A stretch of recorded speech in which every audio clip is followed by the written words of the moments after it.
السلام علیکم میرے پیارے دوستو، امید کرتا ہوں کہ آپ سب ٹھیک ہوں گے۔ اور آج کی میری سٹوری ہے بد دعائے عشق۔ ہاتھ میں زہر کی بوتل لیے اپنی سرخ آنکھوں سے آنسو بہائے وہ لڑکی دھیمی سے آواز میں سامنے کھڑے شخص سے پوچھ رہی تھی، مگر اس سے یہ علم ہی کہاں تھا کہ سامنے کھڑے وجود کو ذرا برابر بھی پرواہ نہیں اس کی۔ میں نے پوچھا وہ یا میں؟ سر جھکائے وہ اس کی باتیں ایسے سن رہا تھا جیسے اس کے اختیار میں نہیں اس لڑکی کی زندگی بچانا۔ شاید تم نے سنا نہیں، میں آخری بار پوچھ رہی ہوں، وہ یا میں پھر؟ بکھرے بال، چہرے پر مایوسی، آنکھوں میں آنسو لیے وہ مسلسل ایک ہی سوال پوچھ رہی تھی۔ چہرہ رونے سے سرخ ہو چکا تھا، حالت نڈھال تھی، وجود زندہ لاش ثابت ہو رہا تھا۔ میں نے صرف تم سے پیار کیا ہے اور ہمیشہ کرتا رہوں گا، مگر ہم کبھی ایک نہیں ہو سکتے۔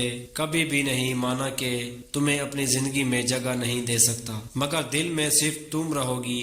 تم میری پہلی اور آخری محبت ہو، مگر میں زندگی میں تمہیں جگہ نہیں دے سکتا۔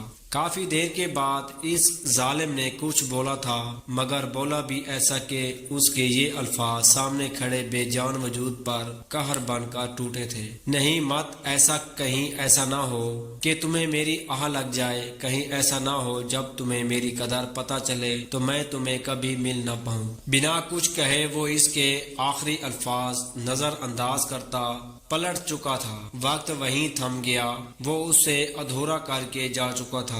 کتنا ظالم تھا وہ، اسے تھوڑا بھی رحم نہ آیا اس عشق میں پاگل لڑکی پر، جبکہ اس نے خود ہی تو پاگل کیا تھا اپنے عشق میں۔ میں نے تمہارے لیے پوری دنیا کو ٹھکرا دیا اور تم نے کسی اور کے لیے مجھے چھوڑ دیا، ادھورا کر دیا مجھے۔ اپنے بے جان وجود کے ساتھ کھڑا رہنا اس کے لیے اب مشکل ہو چکا تھا۔ گرنے کے جیسے انداز میں وہ گھٹنوں کے بل بیٹھی بے بس نظروں سے اس سے جاتے ہوئے دیکھ رہی تھی۔ ہاتھ سے زہر کی بوتل زمین پر گر کر ٹوٹ چکی تھی، جبکہ آنکھوں سے آنسو ابھی بھی جاری تھے، جو اس کی خوبصورت آنکھوں کو اور بھی زیادہ حسین بنا رہے تھے۔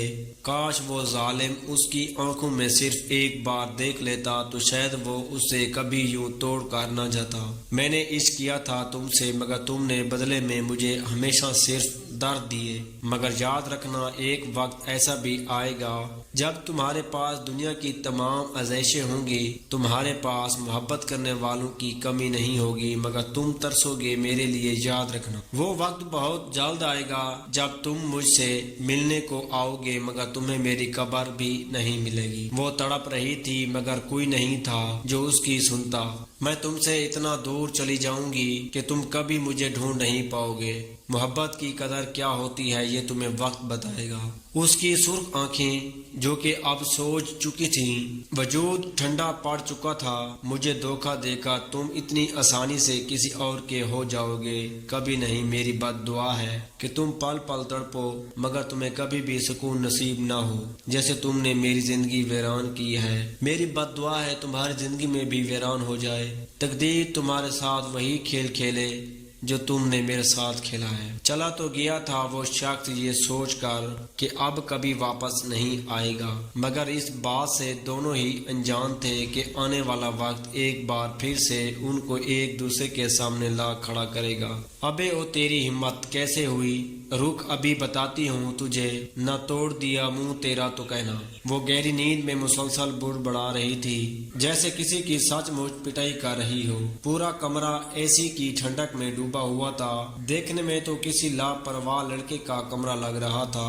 ہر چیز بے ترتیب پڑی ہوئی تھی، دیوار پر جگہ جگہ باکسر اور مونسٹر کی تصویریں لگی ہوئی تھی۔ کمرہ اتنا خوفناک ثابت ہو رہا تھا کہ اگر کوئی دل کا مریض 5 منٹ بھی یہاں رک جائے تو وحشت سے ہی مر جائے گا۔ بھاگ کدھر رہا ہے، رک سالے۔ ابھی نیند میں وہ کسی کی ہڈیاں توڑ ہی رہی تھی کہ صاحبت بیگم کمرے میں داخل ہوئی۔ یونی کا ٹائم ہو رہا ہے اور یہ لڑکی اب تک سو رہی ہے۔ اف کیا حالت بنائی ہوئی ہے کمرے کی، کیا کروں اس لڑکی کا میں منہ توڑ دوں گی تیرا، سمجھا؟ آنکھیں نیچے کر۔ جبکہ وہ پھر بوڑھ بڑھانے لگی۔ سباہت بیگم نے افسوس کرتے ہوئے ایک نظر انابیہ پر ڈالی، کھینچ کر اس کے اوپر سے چادر ہٹائی اور کھڑکی سے پردے ہٹائے جس کے ڈلے رہنے سے پورا کمرہ اندھیرے میں ڈوب چکا تھا۔ بیا اٹھو، اور کتنا سونا باقی رہ گیا، یونی کا ٹائم ہو رہا ہے، جلدی اٹھو۔ اوف امی جی، کیا اپنے اتنی مشکلوں سے وہ کمینہ ہاتھ آیا تھا، بس اس کا منہ توڑنے ہی والی تھی میں۔ آنکھوں پر روشنی پڑنے کی وجہ سے وہ نیند سے بیدار ہوئی۔ سنہرے بال، سرخ و شاداب رنگت، بڑی بڑی آنکھیں، چھوٹی سی ناک، نازک سے ہونٹ، نائٹ سوٹ میں وہ سلیپنگ بیوٹی لگ رہی تھی۔ بس بھی کرو بیا، اور کتنی بار بتاؤں کہ لڑکی ہو تم، لڑکا نہیں جو ہر وقت کسی نہ کسی کو مارنے دھاڑنے میں لگی رہتی ہو۔ اگر یہ سٹوری آپ کو اچھی لگی ہو تو میرے چینل کو سبسکرائب، میری ویڈیو کو لائک لازمی کر دیجیے گا۔ شکریہ۔